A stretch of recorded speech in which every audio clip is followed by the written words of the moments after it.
Hello guys, welcome to Tech Tricks tutorial. Today, I'm going to show you how to take images and upload them to Midjourney and then use them as prompts for various projects like comic books, YouTube web series, and more.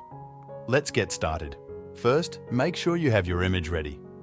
Click on the plus icon and choose Upload a File. Next, navigate to your file and upload it to Midjourney.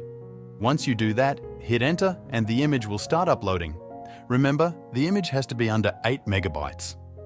Once the upload is complete, you will see the image inside Midjourney. Right-click to copy the link and now go back to the chat bar or message bar. Type in /imagine, then paste the copied link using Command-V on Mac or Control-V on PC.